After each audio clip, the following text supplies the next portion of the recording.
Hi guys, good morning. আমি এই চান ঠান করে রেডি হয়ে যাচ্ছি। এখন ঘড়িতে বাজে দেখো 11:30। এদিকে 9:30 থেকে উনি আমাকে তাড়াতাড়ি বলছে তাড়াতাড়ি যাবি তাড়াতাড়ি যাবি, বাট কোথায় যাচ্ছি সেটাই তোমাদেরকে বলা হয়নি। আজকে আমি যাচ্ছি তপবন শাড়ি সেন্টারে। যারা যারা আর কি তপবন এই টেকনিশিয়ান গ্রেড 3-তে প্যানেলে নাম উঠেছে তাদের সাথে স্যার আর কি পরবর্তী জীবন সম্পর্কে প্লাস হচ্ছে ডিভির সম্পর্কে আলোচনা করবে। এর জন্য আমি মাকে বলেছিলাম তাড়াতাড়ি রেডি হতে, যে 11:19-এর পর 12:10-এর ট্রেন। কি জানি এখন কি করে পৌঁছাবো, ওই শ্যামনগর দিয়ে যেতে হবে। এই দেখো গাছের তোলা এই ডালিয়াটা নিচ্ছি স্যারের জন্য, আর এইটা নিয়েছি হলো রিমা ম্যাডামের জন্য। আর স্যারের দুই ছেলের জন্য দুটো চকলেট, রিমা ম্যাডামের ছেলের জন্য একটা চকলেট, আর ম্যাডামের জন্য একটা মাইগ্ল্যামের লিপস্টিক নিয়েছি।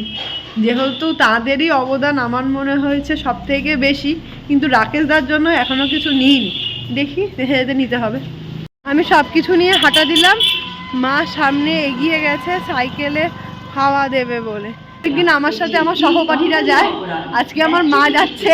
শুধু এই জিনিসটাকে দেখতাম। ফাইনালি এবার রেলওয়ে আমার হতে চলেছে, ট্রেনের চাকাগুলো এবার আমরাই তৈরি করব। কেমন লাগছে মা, তুমি আমার সাথে প্রথমবার তপবনে যাচ্ছ বলে? আমি কখনো আজ পর্যন্ত মা বাবাকে তপবনে নিয়ে যাইনি। বলেছিলাম যেদিনকে আমার সিলেকশন হবে সেদিনকে নিয়ে যাব। বাবাকে যেদিনকে জয়েনিং হয়ে যাবে তারপর তো নিশ্চয়ই আবার যাব তপবনে স্যারদের সাথে দেখা করতে ফাইনালি, তখন বাবাকে নিয়ে যাব। আর যদি এএলপি হয়ে যায় তাহলে তো কুছ বাতই নেই। আজকে তাই মাকে নিয়ে যাচ্ছি। মা সাবধানে ওঠো। এখন বাজে হলো 12:10। উঠেছি গেদে শিয়ালদা লোকালে।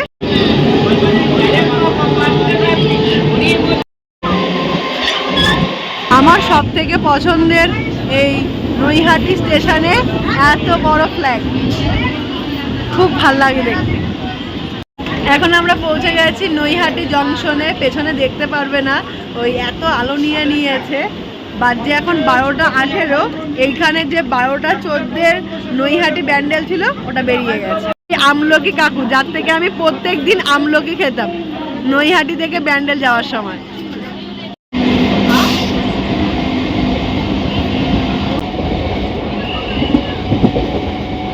ট্রেন পাওয়ার জন্য আমরাও এইভাবেই দৌড়াতাম, যেমন আজকে দাদা দৌড়াচ্ছে। এখন আমরা পৌঁছে গেছি কাকিনা।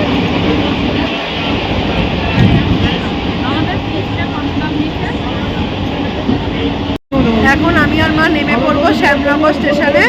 তাই আস্তে আস্তে করে এগিয়ে যাচ্ছি। এখানে হচ্ছে সূর্যানীর বাড়ি। যখন ITI করতাম তখন প্রত্যেক দিনই আমি ওর জন্য হালিশহর থেকে একটু জায়গা রেখে দেওয়ার চেষ্টা করতাম, ও এখান থেকে উঠতো। চলে এসেছি আমরা শ্যামনগর স্টেশনে। এই ব্রিজটা দিয়ে যাব এখন ওই পারে 1 নম্বর প্ল্যাটফর্মে।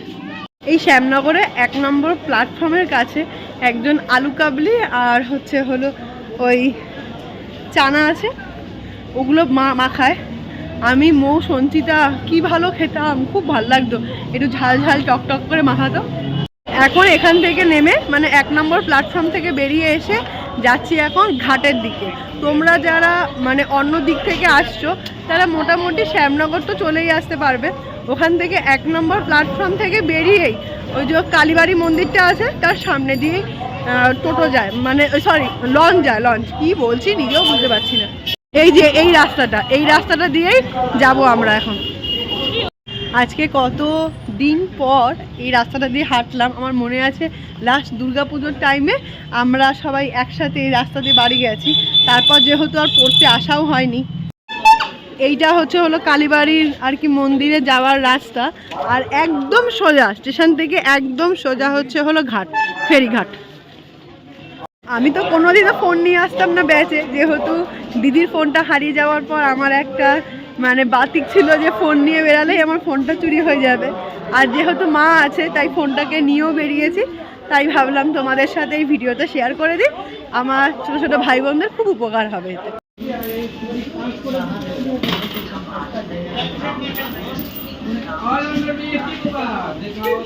এই যে ফেরির টিকিট না হয়ে গেল 7 টাকা করে।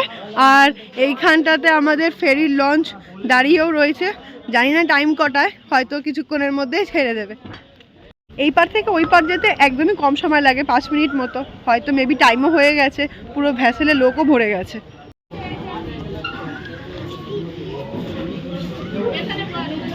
বসবো না। এই যে এইখান থেকে মন্দিরের চূড়াটা দেখা যাচ্ছে।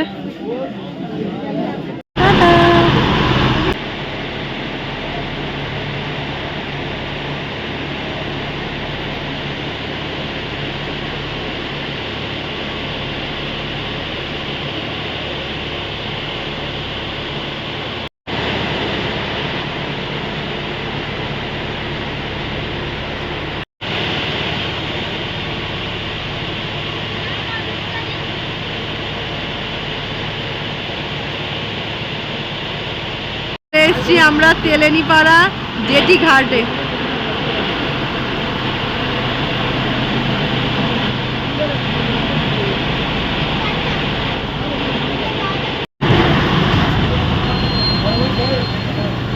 মা এসো।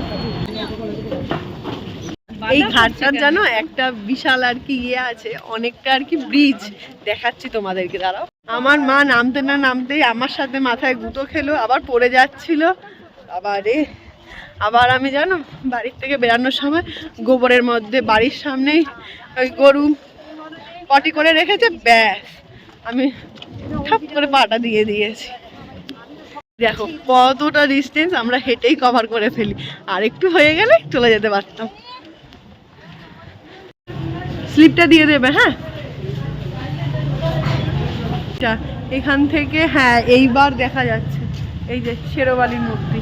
ফোকাস নে, এই যে শেরোবালি। কেউ শ্যামনগর দিয়ে তেলেনিপাড়া হয়ে আসো তাহলে না একদমই হাঁটতে হয় না, পুরো তপবনের সামনে গিয়েই নামার।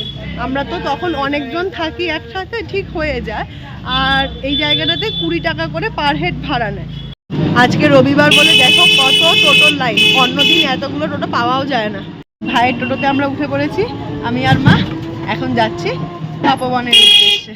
অনেকটা রাস্তা কিন্তু জানো তো। তপবন এতটাই ফেমাস, তুমি এখানে যে কোনো টোটোওয়ালাকে বললেই হবে যে আমি তপবন স্টাডি সেন্টারে যাব, তারাই তোমাদেরকে দায়িত্ব সহকারে নিয়ে যাবে।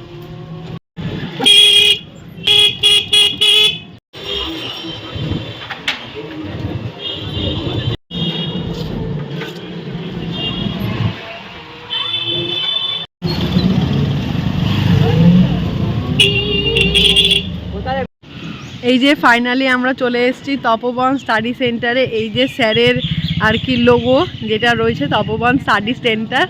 আর ওই যে বড় বিল্ডিংটা দেখছো 3 তলা, এটা হচ্ছে স্যার নতুন বানিয়েছে। আমরা এখনো মানে আমি এখনো যাইনি, সরস্বতী পুজোর দিনকে অনেককেই ঢুকতে দিয়েছে যারা এসেছিল, আমি এখনো আসিনি।